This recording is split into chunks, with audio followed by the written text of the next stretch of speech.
UTL solar लावणार आणि सबसिडीही मिळवून देणार। कल्याणमधील अल्पवयीन मुलीवर अत्याचार करून हत्या करणारा आरोपी अटकेत। गुन्ह्यात मदत करणाऱ्या पत्नीलाही पोलीस कोठडी।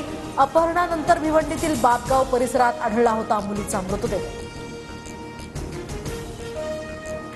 कल्याण हत्या प्रकरणातील आरोपी विशाल गवळीवर 1 वर्षात 2 गुन्हे। यापूर्वी सुद्धा अल्पवयीन मुलीच्या अत्याचार प्रकरणामध्ये अटक। सध्या तो जामिनावर होता बाहेर।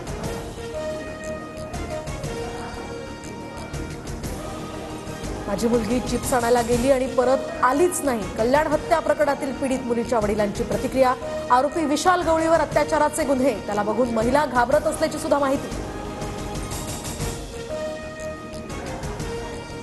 आरोपीला फाशी देण्यासाठी प्रयत्न करू। कल्याण अल्पवयीन मुलीच्या अत्याचार आणि हत्येप्रकरणी खासदार श्रीकांत शिंदेंची प्रतिक्रिया। पीडित कुटुंबियांची घेतली भेट। बीड परभणीच्या घटना या गंभीर। कुणीही तिथे पर्यटन करू नये। राजकीय नेत्यांनी देशमुख कुटुंबियांच्या घेतलेल्या भेटीवर मुख्यमंत्री फडणवीसांचं आवाहन। तर बीड जिल्ह्यामध्ये कुणाचीही दादागिरी चालू न देण्याचाही इशारा। गृहमंत्री फडणवीसांनी बीडला पर्यटन म्हणून जावं, म्हणजे मित्र धनंजय मुंडे यांची दहशत त्यांना दिसेल आणि त्यांचे डोळे उघडतील। बीड हत्ये प्रकरणावरून अंजली दमन यांचा निशाणा।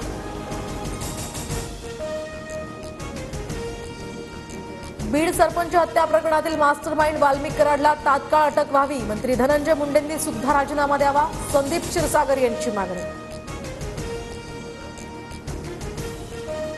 जरांगेंनी बीडमध्ये संतोष देशमुखांच्या कुटुंबियांची भेटली घेत। तर सरकार आरोपींना वाचवत असल्याचा आरोप। जरांगेंनी परभणीमध्ये सोमनाथ सूर्यवंशींच्या कुटुंबियांची सुद्धा सांत्वनपर घेतली भेट।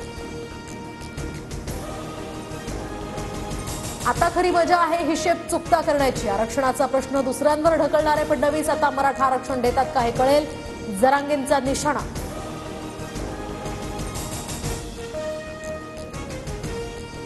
तर मराठा आरक्षण हा मजा घेण्याचा विषय नाही, यावर पहिल्या दिवसापासूनच आम्ही गंभीर। भूमिकेत कोणतंच अंतर नसून तिघं मिळून निर्णय घेऊ। जरांगेंच्या विधानावर फडणवीसांचं उत्तर।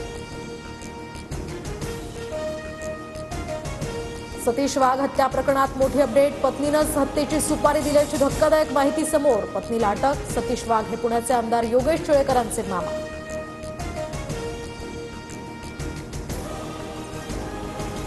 जळगावात डंपरच्या धडकेत बालकाचा मृत्यू। संतप्त जमावानं डंपर पेटवला, चालक मात्र फरार। भुसावळ मार्गावरील वाहतूक पूर्णपणे ठप्प।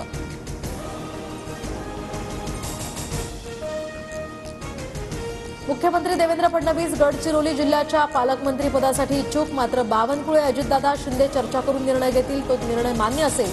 फडणवीसांची प्रतिक्रिया। मला मंत्रिपद मिळू नये म्हणून अनेकांनी प्रयत्न केले, त्यांची मला कीव येते, पण मी मंत्र्यांपेक्षा सुद्धा वरच्या पदावर जाईन। मंत्रिमंडळातून डावलल्यानंतर दीपक केसरकरांचं भाष्य। माणिकराव कोकाटे नाशिक जिल्ह्याचे पालकमंत्री होण्याची चर्चा। तर केंद्रीय मंत्री गोयल यांच्या अधिकृत दौऱ्याच्या पत्रात कोकाटेंचा पालकमंत्री असा उल्लेख। भुजबळ कुटुंबियांसोबत कौटुंबिक संबंध। भुजबळ आमच्यासाठी कायमच मोठे नेते राहिले। शरद पवारांसोबतच्या अनेक संघर्षांमध्ये ते सोबत होते। सुप्रिया सुळेंकडून भुजबळांचं तोंड भरून कौतुक। बीएमसी निवडणुकीमध्ये 150हून अधिक जागा जिंकून महायुतीचा महापौर महापालिकेत बसणार। भाजप आमदार अमित साटम यांना विश्वास। बेस्ट बसच्या खासगीकरणाला ठाकरे गटाचा विरोध। बेस्ट बसचे कर्मचारी उद्या काळी फीत लावून निषेध करणार। बेस्ट कामगार सेनेचे सुहास सामंत उद्या उद्धव ठाकरेंशी चर्चा करणार। देशभरात 27 जानेवारीला स्वामित्व योजनेचा शुभारंभ। ग्रामीण पातळीवर आता मालमत्ता कार्ड्स मिळणार। डिजिटल पद्धतीनं कार्डचं वितरण होणार। मंत्री चंद्रशेखर बावनकुळे यांची माहिती। सरकारनं मद्य विक्री परवाने नव्यानं देणं सुरू करावं। महसूल वाढीसाठी अधिकाऱ्यांचा अजित पवारांसमोर प्रस्ताव। सूत्रांची माहिती। तर लाडक्या बहिणींना 1500 रुपये देण्यासाठी महाराष्ट्राला दारुडा करण्याची ही योजना। सरकार लाडक्या बहिणींचे नवरे आणि भावांना दारुडे करणार। राऊतांची टीका।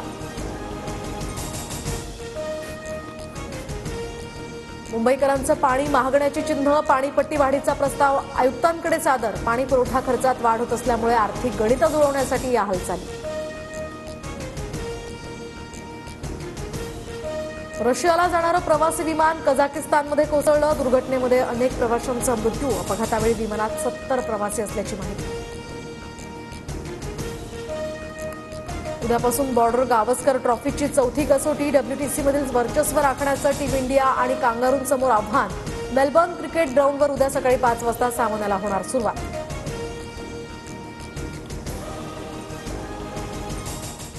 UTL सोलार लावणार आणि सबसिडीही मिळवून देणार.